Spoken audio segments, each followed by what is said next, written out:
as a foreman, you have to, I think it would go a long ways to document how many times you've asked these people, your boss, I need people. This isn't working. You need to document those conversations, and then you need to go to them a month from now when you're still under the same gun and things maybe haven't changed, and be like, look, we've talked about this like 6 times. Here's the times. What are you going to do next? Oh man. All right, Andy. Let's address the elephant in the room. Yep. Well, sounds like your voice is going to go away before your coffee does. Okay, well, that's just it. My voice, man. I got a half a cup of coffee. We gotta make through this podcast without having to make another cup. And right. My voice, guys. I'm sorry, I've lost my voice a couple times the last couple of months, and it's very uncomfortable and it's a pain in the ass. So there you go. You're gonna have to stop, screaming at the hired help. And... Well, screaming at the help. That's a good segue into what we are going to talk about today. Yeah, we got a fan mail. From Washington. This came in as a text message. I used the link in the show description notes there, or whatever. If you scroll down in your podcast app, right there in the description of the show, there's a link you can use. You can text us questions, feedback, whatever you want. Right? Yeah, all the things. All the things. I don't know. There's a phone number or whatever, but there's a link, and it opens up your text on your phone. Yeah. All right. You ready? Yep. Let's do it. You want me to read it? You gonna read it? You should probably read let me save yourself. Yeah. All right. So we got a fan mail. Good morning. I have a hard situation I'm faced with at work. I am positive I am not alone in this. I work for a small to intermediate sized company, primarily commercial, with the exception of apartments that we do. These apartments are deemed residential because they're under 4 stories. I'm currently running this job. It's 600 unit plus an office, a pool, and a gym. 5 guys, including myself. I have 1 guy with 4.5 years plumbing, struggling with comprehension, and cannot be relied on for day-to-day stuff. The other 3 guys have less than a year combined. There's a huge push for me to complete the groundworks, rough in, and trim at a normal standard, but I have issues with work output and comprehension. With the other experienced individual and the one other, there is some quality control, efficiency, and work ethic and ability. I must have reread something. No, you're good. You're good. A lot of time is spent fixing mistakes over and over again, and there's heat coming from above about not meeting deadlines. I've brought up several times and expressing concern with these guys and requesting that we look into different placement for them. I'm told that it's okay. We need guys to do the stuff that no one wants to do. I struggle because I'd rather have more work for myself and a couple of guys that get it and want it. I'm talking in a 30-unit building. There's about 250 man hours of work that is needed to be reworked and fixed. I need some advice. I have over 10 years experience with leadership in very high stakes environment. How are people dealing with these troubles? Thanks in advance. Yikes. That's a hard one. Yeah, that is tough. That is really tough. There's a lot of people probably way more qualified to answer this than myself, or sure. Even maybe you. I don't know. Yeah. Definitely me. I worked for a company that did this kind of work years ago, and I was on the crew. I wasn't the foreman. Right. And I only worked on these kinds of sites, but I know the sites well. I only worked on these kinds of sites probably 6 months to a year. Yep. Combined over like 2 or 3 stints, let's say. Sure. Following me? Yep. You finished the job that you were good at, and they needed somewhere for you to be, and it was, hey, go rough in this. Yep. You're going to go work on unit 101 and 101 through 301 for the next 2 weeks. I tell you, yeah, exactly. I tell you, and this was long before the full prefab crane in the walls, set it up in like a day kind of thing.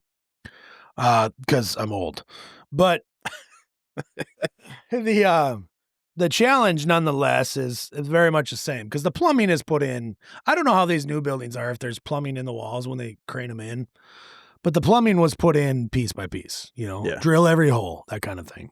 Yep. And I'm sure now at the very least, there's probably a fair amount of holes drilled or something like that. I don't really know. I could tell you the frustration is clear in the whole management of the job. What trades are on track and which ones are not. It's very much out there for everybody to know, and you could cut that like with a scissors in the air when there's tension. Yeah. So I'm sure this dude, he starts out saying he's, I'm not alone. No, you are totally not alone. I think this is very common for these kinds of situations. Yeah. Well, it sounds to me like, and it's probably really obvious, I'm going to make this next statement. Sounds to me like the management of at your shop is just throwing out warm bodies. They don't care to find you somebody or supply you with somebody or maybe it's not that they don't care. It's maybe they're not able to, take other people who are skilled and put them on your job. But this should not be news to them. This should not have been a surprise. Yep. Sounds to me like it's a clear management issue. How do you handle it? Like the first thing that comes up in my mind is to try to get the job superintendent on your side to convince your shop, if you're unable to convince your shop that this isn't working the way it is right now and changes need to be made. Right. Does that make sense? Like I hate going around and trying to like get somebody else in your business, but if this guy's truly trying to communicate to the shop, look, we're not going to meet these, like it's just not going to work this way. Right. Yeah. It's not attainable. Yeah. I mean, it's hard to have that conversation, or it's hard to have a positive conversation when it's fallen on deaf ears. Yep. And that's something that somebody has, like say somebody up chain has to recognize. They're not going to solve it. And it may be that in a, he's saying it is in an intermediate sized company. Maybe that he's one of, 15, crew leads, and you know what, maybe what they need is, a different crew lead to come, help out, or like try and get involved and take two of these guys under their wing and be like, hey, we're going to go do training. Here's the quality control. Somebody still has to keep the work going, but somebody has to train these other knotheads that, hey, this is how this stuff works. We can't, you can't do mediocre work and then be like, oh, whatever, No, you're right. So, I mean, you're not going to will that or wish that into happening. You know what I mean? No, like you can't be like, oh boy, it'd be really great if these guys would pick up that we can't do mediocre work. Well, you're right, but they're never going to change until they decide they want to change and they have the appropriate time to be trained. Well, yeah. I mean, you're not wrong. They're not going to change what they want to, but they're also the matter of fact is that if what he's saying is accurate, they don't have the experience. They can't like change. You know what I mean? Like awful hard to learn on the job and then like not be making mistakes on a job that scale. Right. Yeah. Because there's no way he's able to be on, in every room as they're cutting every pipe. No. No. But this is the whole reason why we have, journeyman to apprentice ratios. Right? Well, I think it's the whole reason why apprentices, like in the state of Minnesota, are not supposed to work alone. Right. Like they really, truly do need the training. Yeah. I think a lot of this, this type of work has really spawned a lot of that. I see it not regularly because we don't really work in that much, but we work in a number of times we've been involved in like hospitality stuff at year one, right? Yeah. Multifamily at year one. We got a project coming up right now, or here in a week, I think, where we've got to go in and cut out like 8 3-inch legend ball valves. And they don't shut off. You can't turn the handles. And they're 3 years old. And they're on 3-inch Uponor. Yeah. Yeah. It's like, so, and rather than, at that point in time, I don't know, maybe they didn't have 3-inch Uponor ball valves. I don't know. I assume they did when that pipe can't fitting system came out, but they, for whatever reason, the installing contractor put a 3-inch male adapter in a 3-inch threaded ball valve on both sides and put this thing in line. And they used crappy ball valves. I mean, I'm sorry, Legend. Well, I don't know what else is going on, but when you fold the handle over on a 3-inch ball valve because you can't turn the valve, we have a problem. Well, so, how old is it? 3 years. 90 unit apartment building. Can't shut the water off. Were those 3-inch valves available? I don't know. That's what I'm saying. Yeah. I don't know. And so it's been in operation for about 2.5, 3 years. It's possible that they did that portion of it 4 years ago. And so they may not have had Uponor 3-inch valves at that point, and that's a valid point. However, here's what we found on this job is the quality and the workmanship of it is just dog crap. And it was done by a company kind of like what he's saying, where he probably had a crew lead and then he had, 10 guys working under him that really were like, they're licensed. Yeah, these are licensed guys. And they don't have any business plumbing stuff. I I think you're exactly right. And I wanted to make the point on the bodies and then you brought up quality. And I think the two of them go together. So let me say this. I think, like a minute ago, I said we were talking about apprentices in this kind of scenario. And that's why we have work ratios to journeyman, that kind of thing. Mm-hmm. Honestly, if the company's solution is bodies, then they're admitting they don't care about quality. Okay. Right. So just completion. And if that's the case, then they turn around and get mad at you they can't turn around and get mad at you for quality related delays. Right. So here's, I think, some advice I could offer after thinking about this as you kind of were talking. And I think you got to document everything. And here's why I say that. Because these kinds of jobs, I know just from my very little experience over the years and years ago, but mind you, that everything, the documentation of everything is so important so that basically it's like cover your ass, right? Yep. And I always looked at it because I was young at the time and I was like always afraid that if I messed up, I needed some way to prove that like, hey, this is what I was told to do on this date. We had this conversation. I took a note of it, right? That kind of thing. Or this is what the job soup said, so this is why we did it. And it came in handy once in a while. I mean, think of it like time cards, right? Yep. Like if you don't document your own time on your own time, then you're going to, when it comes to there being discrepancies, like you got something to prove it or not. So anyway, daily task. Like basically what you're having each of these people do is that, I mean, wouldn't that make sense to notate that? Yep. No, documenting like their mistakes and how long it took to fix them. Yep. I know this is all added work, but this is actually work of the foreman. Unfortunately, the foreman, in this case, the guy writing in, is in a position where they're having to work and try to catch up and not manage. And that's a real pain in the ass. Yeah. Document who's causing the problems. Like literally not just a problem like this, this continues to happen. This is what happened. This is how long it took to fix.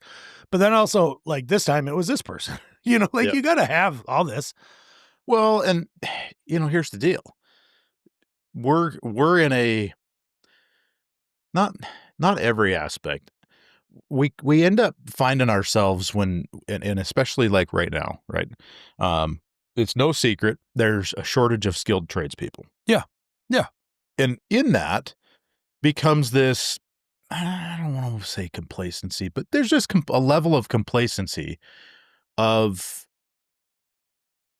skilled workers coming in. And like I say, it's not all, certainly not all, because the majority are people that really enjoy being here in this industry.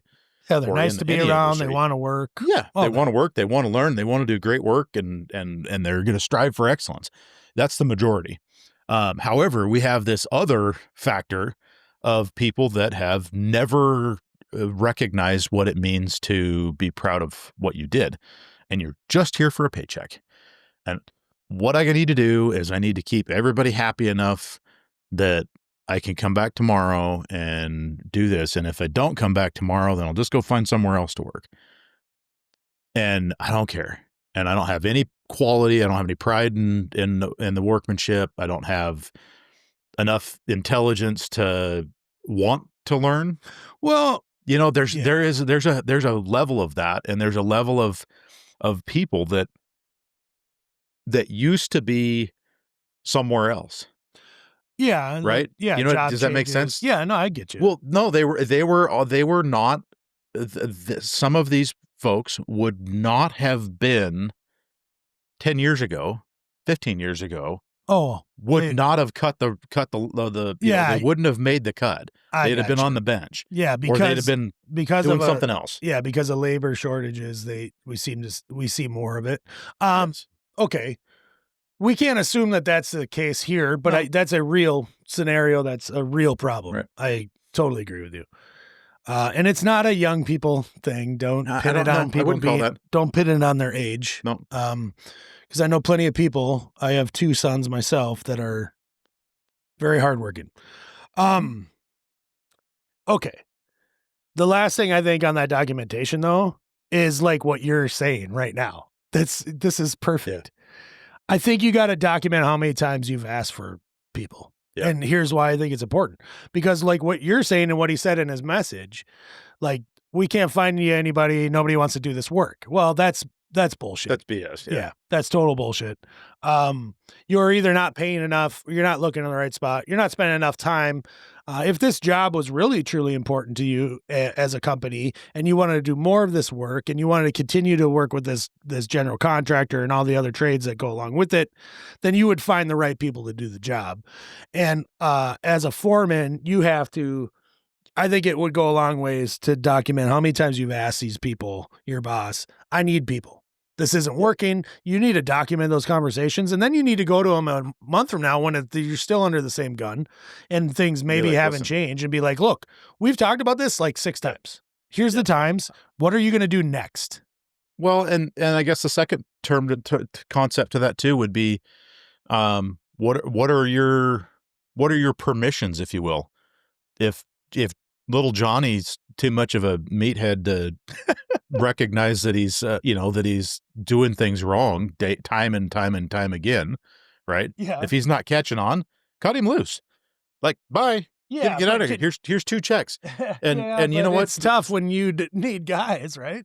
Well, but what do you need? Do you need guys, or do you need somebody that you're just doing the work twice? Yeah. At that point, it's like he said, I almost rather do it myself. I'm going to be behind, but it's going to get done right. We're not going to do it again. I mean, there's some of that, because there's some of that that's going to come around. And if you continue to employ and enable, I guess, if that's the right word, enable poor craftsmanship, at some point you're going to be at trim out and realize that the bathtub's in backwards and the waste and overflow never got hooked up, and it's drywalled. Right? Like, granted, grand scenario, but that's what's going to happen. Then you're demo and drywall, because you got to get the right bathtub in there. I mean, there's going to be problems like that right now. If you're at the underground or at the rough stage and you're having this level of issues, what is trim out going to look like? Because that's 4 months down the road, or a month down the road, whatever, after everything's done and drywalled. And now what? Do you have 2 colds to the shower? How bad would that sound? Holy crap.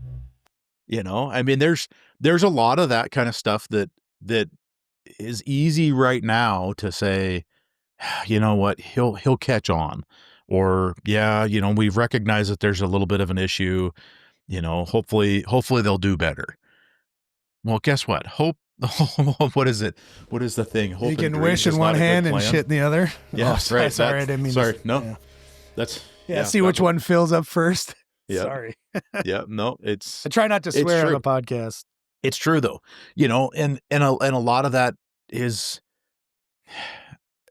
it's just really, there are things that you have the ability to control, and there are things that you don't, and you can't control somebody else's destiny of like catching on if they're, I don't know. No, you're right. I think you have you brought up some great insights on the individual, the lack of the skill, that person that's on the job. I think you've covered that. I'm not really talking about that same kind of thing, I guess, but I think we're both putting some stuff out there that might be. Yeah. I do think you're thought. right. I think you're definitely right on track though with the documentation. It has to be documented. All the of repairs, all of the repairs, everything. And when you're documenting those repairs, hours spent, right? Material spent. Who it was. How many fittings failed. Yeah, exactly. Right? If you're having a hard time with guys, not being able to identify who's doing what and like who did that, sign the fittings. Well, what's that? I'm going to starting tomorrow. You got a Sharpie in your pocket because you're marking pipe. You get to sign that fitting on the top where it's visible after installation. Put your initials on it. Every single joint. And they might even be doing that now, but that's great advice. That's kind of what brings that. Like, I think this is kind of what brought that along in the first place, is just, it's an accountability thing, right? Like, sure. I did this. We need to identify who did it because it's important, right? It just is. Yep. But also it's not a witch hunt, but it's a witch hunt. When something goes bad, it's going to be like, well, we know who did it, and their name is right there. I mean, put it this way. If they're doing, like you brought up a minute ago, we don't know exactly where they're at on this job, but like if they're doing groundwork and they're doing 600, think of how many 6x3 Ys or 6x4 Ys or 6x2, you know what I mean? Yeah. Like how many 6-inch fittings are in that ground? Yeah. Probably a few, probably some 8, maybe. Okay. Yep. I looked up on Supply House. There's a reason why. I'm going to throw a 6x3 Got any idea PVC what it costs? $138. It's $100. Okay. It's $90 before tax for a 6x3. You go to an 8x3, $200. Yep. Okay, that's the fitting cost. Right. That's not let alone or a couple of couplings and you put a wrong fitting in because of inexperience, or you put it in improperly, or there's a leak. Mm-hmm. And you're up in that price range of those. I mean, $100 for one fitting.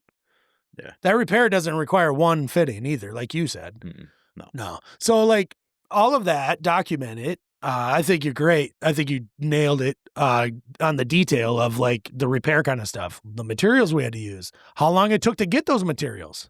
Because not only do it seems as if you don't identify mistakes and then fix them right away in a lot of scenarios with like waste and vent and stuff. You've already got material that's allocated everywhere else and they need it today. So can't go grab that from them, stop work somewhere else just so you can make a repair and somebody else screwed up. Well, and let alone on underground stuff like that or rough stuff, you're doing, I mean, it's testing, right? You're not testing a 6-inch stack or a 3-inch riser stack in an hour. No, you got to let it. You're spending several hours of testing, and then you're like, oh, hey, look, there's a fitting leaking. Okay, drain it, make the repair for a couple hours, let it sit for a couple hours, and then try and retest it. It's weird that you say drain it. We just don't use water for. I wonder how much our water code is used nowadays. I know it's in the code. Says it is absolutely cannot be air tested. Our inspectors are actually have been rejecting tests as a failed test if air test is used on PVC. Yeah, we're not exceeds the manufacturer's recommended pressure. Yeah, so, I know. I haven't heard of anybody having to like demo anything out, but what they're saying is the only time that they'll allow it to be done is if you're like this time of year doing a rough in and there's no heat on site, like the job's not ready to be heated, right? So then all your traps are full, that kind of stuff. Well, I think that's why we're still doing air tests here in Minnesota. We're blaming it on the weather all year long. Yeah. Also, we do manometer test on final. Yeah. That's a standard practice. That's a requirement. And so to get a final plumbing inspection, you have to use a manometer. So you're filling every trap as you go. How we do it, how it was always done with every company I've worked for is, let's say you're going to top out. Let's say you're doing a final. And I want to wrap this up here because we're getting long and we were going to do a short one on this before I lose my voice. But real quick on this method, because I think people find it interesting because it's different than a lot of other places. Different, but I think also good. So here's what we do. We do the air test on the rough. It's just always been air. Maybe there's companies out there doing water. I know the code addresses it, but our code in Minnesota says we can still use air. And we're still kind of like that mutual understanding with the inspectors. Yeah. Okay. On final, what we do is we'll ball off the main at the front main clean out, right? We'll make sure all the traps that are in place, floor drain, tubs, all this stuff, all have water. Yep. Everything is capped off. Every waste outlet capped. In whatever form you do that on your rough. Still capped on the rough. And then what we do is we set we would create, we always had a mission coupling with like a bush down to have a barbed adapter in it for your manometer. For your, your plastic tube ruler manometer. Yeah. Cheapo OD thing, churny. I mean, they're not cheap. They charge $50 for them, but you get what I'm saying, right? Yep. Pour a little washer fluid in there because it's blue so you can see it. Okay. Now you've got a setup for working as a plumber in Minnesota. You're going to do a final on a house, on a commercial, whatever it is. You cap off the main, cap off the vents. Every trap has water in it that's in place, and then everything's capped. Put your little mission coupling on, let's say the kitchen waste outlet. Okay. Blow in there. Throw it around the manometer and you look and you got to have 1 inch. As long as nobody threw a drywall screw or a finish nail or something in a pipe, you're going to be fine. Because in theory, you had an air test that was good on the rough and now everything's done. And we check it with the manometer before we even set a toilet, before we do anything. No open vents. Nothing is leaking before we even start finishing. I mean, we don't even pull faucets and sinks out of the box at this point. Okay. Right. You following me so far? Okay. And there are plenty of times in my many years of new construction where we didn't get a fixture out until we found a leak. There are also infinitely more times where we didn't have a leak and we start setting fixtures. And so we'll go through that process. Obviously, if your manometer drops, you got a leak. If it drops slow, probably a drywall screw or something like that. If it drops fast, somebody screwed something up. Somebody drilled a pipe, ran a wire through it. I don't know.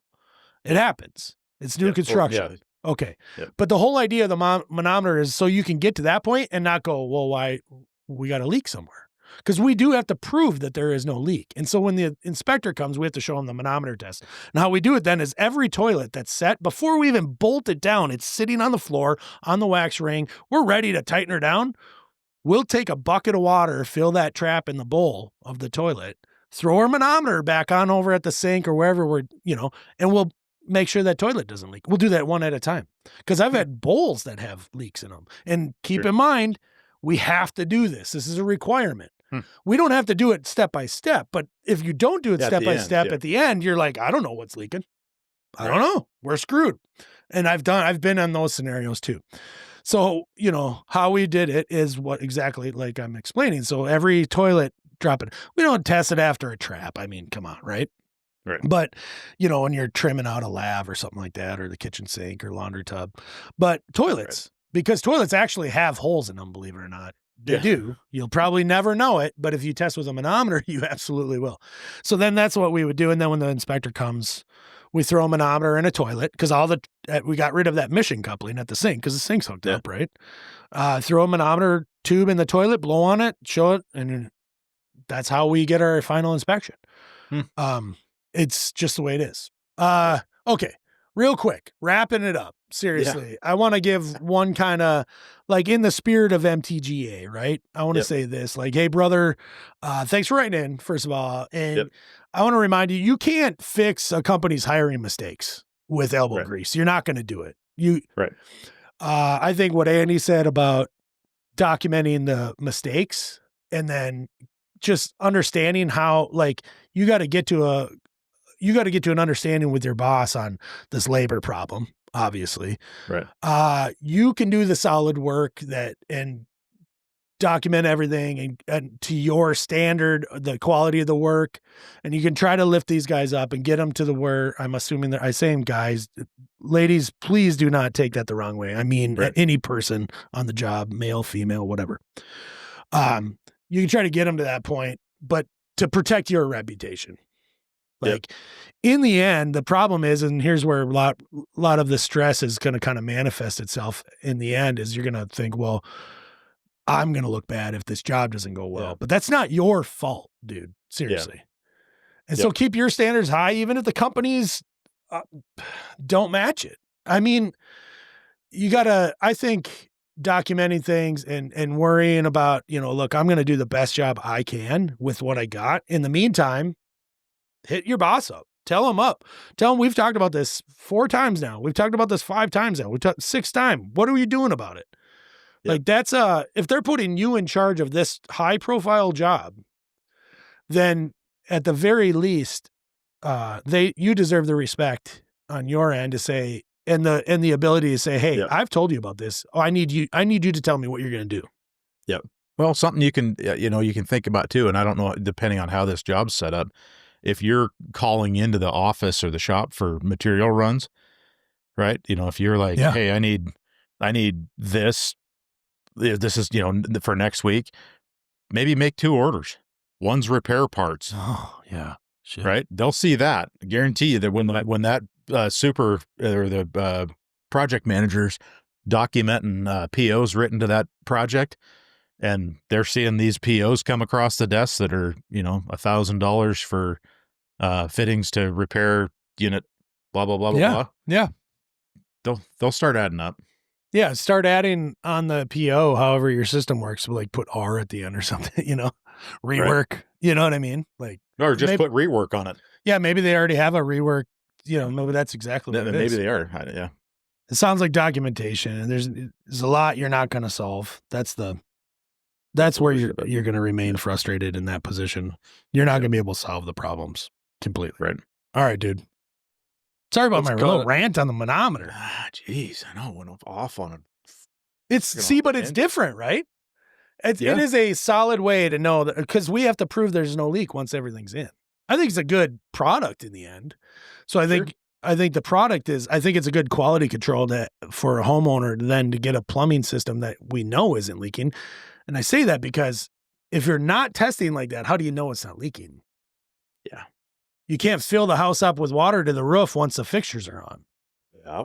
Right. So how do you guys prove that it doesn't leak? You know what I mean? We don't. Running test. That's what we've always called it. Just, start using them, flush them.